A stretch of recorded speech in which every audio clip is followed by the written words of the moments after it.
안녕하세요. 저는 현재 용인청년 공동체 연합 단장으로 있는 김대환입니다. 용인청년 공동체 연합은 비영리 단체로 있습니다.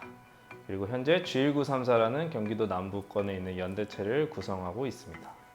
우선은 프린트를 조금 할 수 있다는 점, 그리고 항상 청년 공익 활동가들이 모이면 모일 장소가 없어서 사비로 이제 카페를 가거나 그런 어려움들이 있었는데, 어쨌든 모일 수 있는 공간이 있다 보니까 좀 쉽게 모일 수 있고, 또 저희가 어떤 라이브를 한다든지 포럼을 할 때도 공간을 이렇게 대여할 수 있다 보니까 저희 입장에서는 비용도 좀 많이 줄었고, 또 활동할 수 있는 범위도 늘고, 타 지역에 있는 어떤 시민단체나 청년들을 또 초대할 수 있는 그런 환경이 주어지다 보니까 굉장히 큰 이점이다라는 생각이 들었습니다.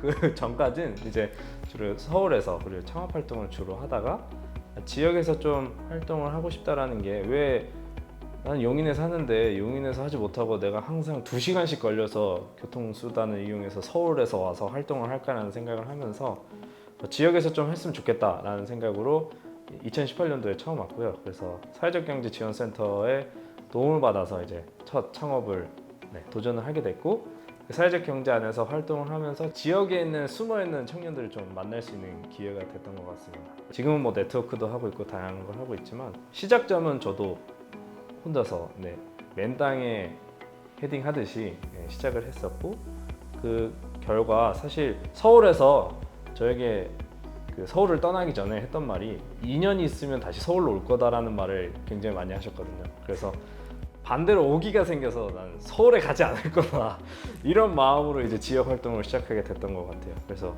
어쨌든 3년이라는 시간이 지났고 지금 이 시기까지 온 것 같습니다.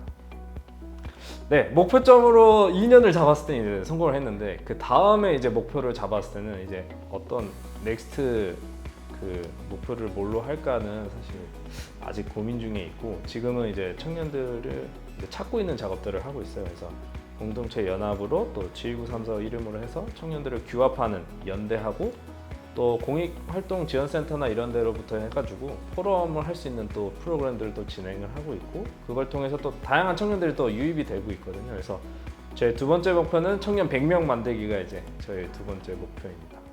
보통 포럼하면 어렵게들 생각을 하시더라고요. 막 무슨 논문 자료 발표하듯이. 근데 그런 거 말고 제 청년의 삶에 있어서 우선 정의부터 내리자. 청년이 뭐냐. 그 다음에 타자에 대해서 얘기를 하자 해서 지금 G1934에는 우리 자신에 대해서 얘기하는 포럼을 1차로 가졌고요. 이제 10월 달에는 타인에 대해서, 그래서 뭐 장애인, 다문화, 다양한 장년층도 될 수 있고 노인층에 대해서 청년이 바라보는 그 각 대상에 대한 어떤 인식이라든지 그런 거를 뭘 할 수 있는 프로젝트가 있을지에 대해서 좀 나누는 자리를 지금 준비를 하고 있습니다.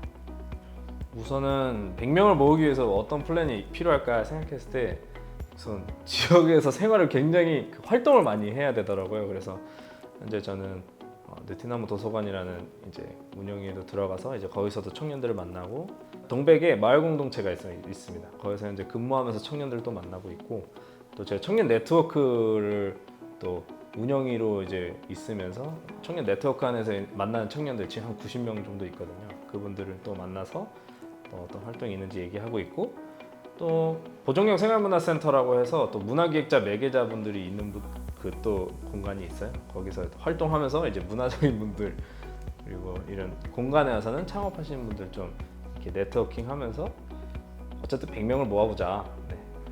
명함을 100개를 나눠드리던 내 카톡에 100명이 남든 어쨌든 그런 목표를 가지고, 어쨌든 지금은 임의단체로 있지만 그걸 이제 민간단체로 좀 굳건히 할 수 있는 거를 목표로 하고 있습니다. 총 3가지 정도 있는 것 같아요. 첫 번째는 서로 그 관계에 있어서의 갈등의 문제가 좀 어떻게 해결할 것이냐 해서 결론이 내렸던 건, 사회적 거리두기처럼 우리가 관계적으로 좀 거리를 두자. 그랬을 때 좀 배려하고, 너무 친해졌다고 막 야야 하기보다는 누구누구님 이렇게 존칭을 좀 써가지고 하면 좀 그 갈등에 대한 토론을 할 때 특히 그게 좀 많이 해소가 되더라고요. 두 번째는 이제 꼰대를 만났을 때 어떻게 할 것인가. 그랬을 때는 지금 제가 계속 하고 있는 캠페인은 경험을 존중하는 문화를 만들자라는 게 있습니다. 그래서 사실 경험을 존중하지 않기 때문에 생기는 게 꼰대고 그 꼰대가 어떤 특정 세력이나 세대가 아니라 사실 누구나 다 꼰대가 될 수 있잖아요. 그래서 누가 꼰대가 되지 말라기보다 내가 꼰대가 되지 말자라는 입장에서 이제 경험을 존중하는 문화를 만들자라는 게 제 캠페인이고요. 세 번째는 텃세, 지역적 텃세를 만났을 때 어떻게 어려움들이 사실 많아요. 특히 용인 같은 경우는 이주민과 원주민이라는 그 계층이 또 있고 그러다 보니까 저도 뭐 여러 활동하면서 텃세를 많이 느꼈었는데 그거에 대해서는 뭐 바꾸려고 하기보다는 그냥 인정하고 더 공부하고 그분들이랑 얘기하는 게 더 소통이 잘 되더라고요. 그래서 사실 뭐 텃세에 대한 어려움도 있고 어떤 꼰대에 대한 인식에 대한 어려움도 있고 또 갈등에 대한 것도 있지만 그것도 사실은 활동하기 때문에 겪을 수 있는 거고 그게 또 경험치가 돼서 또 다양한 세대와 또 다양한 지역에 있는 분들 만났을 때 더 잘 이렇게 윤활유처럼 운영이 되는 것 같습니다. 가장 현명한 거 회피하는 거죠. 도망가는 겁니다. 힘들지 않아요? 힘들지 않아요. 본인이 힘들지 않은 건데 어쨌든 활동하게 되면 만날 수밖에 없고 그런 부분에 있어서는 저는 두 번째 생각하는 건 밥을 사준다 하면은 우선은 같이 먹지 않는다. 사주시면 내가 내 돈 내고 먹는다. 네, 세상에 공짜 밥은 없더라고요. 그래서 밥을 사주신다 할 때는 어떤 이야기를 하실 건지 먼저 묻는 게 그런 것들이 좀 좋은 것 같고 마지막으로는 어쨌든 그 경험에 대해서 저도 존중을 받으려면 그분들의 경험에 대해서도 좀 존중을 할 필요가 있는 것 같아요. 그래서 경청하고 잘 듣고 그래 정말 그게 어렵다면 회피하는 것도 하나의 방법이지만 저는 부딪혀 보는 것도 그래서 당신의 경험이 옳은 것도 아니고 틀린 것도 아니다라는 것을 좀 대화를 하면서 뭐 술을 한잔 하든 커피를 한잔 하든 뭐 어떤 밥을 같이 먹든 대화를 좀 오래 하는 게 오히려 존중을 하는데 시간은 좀 걸릴지라도 필요가 좀 있을지라도 결과적으로는 좀 좋은 방향으로 많이 흘러가더라고요. 저는 그래서 그렇게 생각을 하고 있습니다. 사실 뭐 제가 뭐라고 제가 위로의 말을 할 수 있을지 모르겠어요. 네.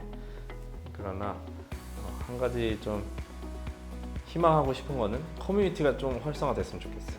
네. 이게 스스로 혼자 이런 어려움을 좀 마음속에 가두고 있는 게 아니라 얘기를 나눌 수 있는 사람이 좀 있었으면 좋겠고 사실 대학을 졸업하고 나면 친구가 많이 없어지잖아요. 그래서 친구들을 좀 만날 수 있는 그런 커뮤니티가 앞으로 많이 생길 거고 또 자신의 속에 있던 이야기들을 할 수 있는 자리를 저도 많이 만들려고 이제 노력을 할 거고 많이 동참해 주셨으면 좋겠다라는 얘기를 전달드리고 싶고요.